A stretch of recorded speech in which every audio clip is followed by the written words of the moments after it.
Assalamualaikum warahmatullahi wabarakatuh. Perkenalkan, nama saya Manata Osivera Yuda dengan NIM 2219108010006. Saya di sini akan mempresentasikan poster yang telah saya buat untuk memenuhi tugas final project mata kuliah Kapita Selekta Produksi dan Pemburuan. Berikut saya akan share screen hasil poster yang telah saya buat.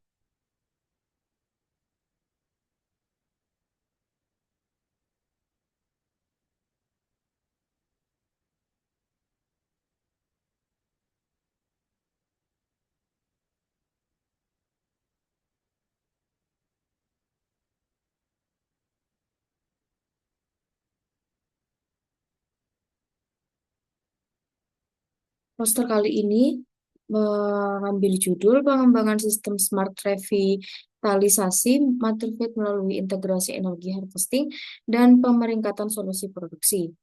Selanjutnya saya akan menjelaskan satu persatu bagian yang terdapat dalam poster ini.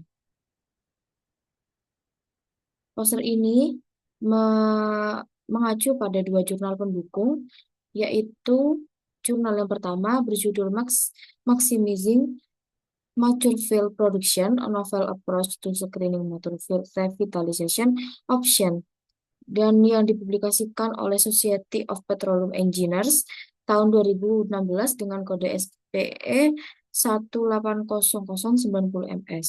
Jurnal pendukung yang kedua yaitu berjudul Downhole Energy Harvesting from an Isothermal Well Zone by Converting Differential Pressure into a Differential Temperature and Combining Thermogenerator for Smart Well Completion, yang dipublikasikan oleh Society of Petroleum Engineers pada tahun 2019 dengan kode SPE 1981145MS.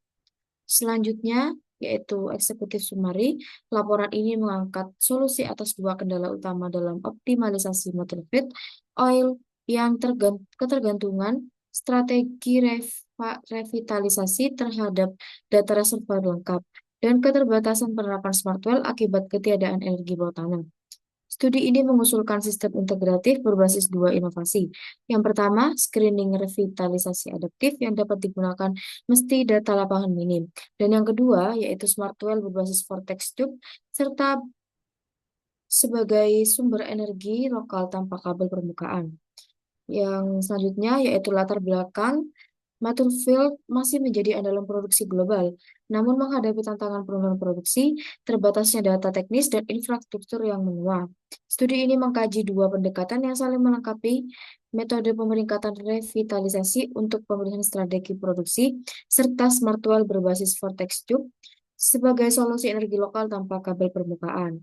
Keduanya saya pilih karena menawarkan potensi solusi, namun memiliki keterbatasan nyata. Dari celah tersebut dikembangkan sistem integratif yang lebih adaptif, hemat energi, dan sesuai dengan kondisi kompleks di Maturfield. Selanjutnya, saya akan menjelaskan mengenai permasalahan literatur. Literatur yang pertama itu menjelaskan bahwa fluida bertekanan tinggi menghasilkan aliran panas dan dingin melalui vortex tube yang dimanfaatkan untuk menghasilkan listrik. Teknologi ini menawarkan solusi daya bagi smart well dengan mengubah tekanan fluida menjadi energi listrik untuk akuator atau sensor bawah tanah. Namun, sistem ini masih bersifat eksperimental dan belum teruji luas di lapangan. Dan literatur yang kedua membahas tantangan dalam menentukan solusi revitalisasi paling efektif di tengah kompleksitas dan keterbatasan data pada lapangan tua atau mature field yang sudah tergambarkan melalui gambar ini. Gambar ini yaitu kerangka kerja yang cukup komprehensif namun masih bergantung pada data reservoir yang sering tidak lengkap atau tidak andal. Selain itu, integrasi teknologi smart well belum dimasukkan secara eksplisit, padahal sistem kendali zonal kini krusial dalam manajemen produksi. Gambar menunjukkan tiga tahap utama dalam kerja revitalisasi. Selanjutnya yaitu metodologi pengembangan studi kasus. Metodologinya itu ada 4. Yang pertama adalah pengembangan screening revitalisasi adaptif untuk data terbatas. Kerangka screening disederhanakan menggunakan tiga parameter utama, yaitu kedalaman zona produktif, permeabilitas, dan saturasi minyak yang umumnya masih tersedia di lapangan matur. Hasilnya, sumur diklasifikasikan dalam tiga opsi revitalisasi, yaitu intervensi langsung, reperforasi, atau IOR ringan. Berikut adalah gambar well condition and performance analysis generalized workflow. Selanjutnya, metode yang selanjutnya yaitu dengan desain dan pengujian sistem vortex tube adaptif.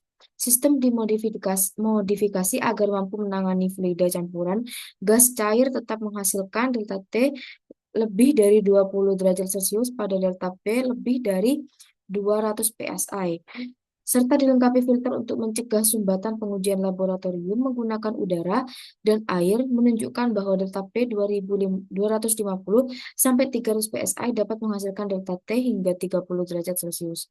Cukup untuk menghasilkan listrik skala mikro. Selanjutnya ada 4 grafik. Grafik ini merupakan grafik pendukung di mana menggambarkan hasil eksperimen yang menunjukkan bahwa meskipun digunakan fluida campuran, vortex tube masih menghasilkan selisih suhu yang signifikan. Metode yang ketiga yaitu integrasi sistem ke dalam desain smart completion, yaitu sumur yang terpilih dari hasil screening direkayasa ulang dengan segmentasi zonal menggunakan Packer dan smart completion. Lalu tiap zona dilengkapi vortex tube dan termogenerator sebagai sumber energi lokal untuk mengoperasikan ICV secara otomatis. Interpretasi ulang log membantu mengidentifikasi zona minyak yang belum diproduksi sebelumnya. Metode yang terakhir yaitu evaluasi teknis dan ekonomis, yaitu menggunakan beberapa skenario yang dibandingkan tanpa kontrol zonal dengan kontrol berbasis energi permukaan dan sistem vortex tube mandiri yang berdasarkan peningkatan produksi, stabilitas sistem, biaya, NPV, dan resiko.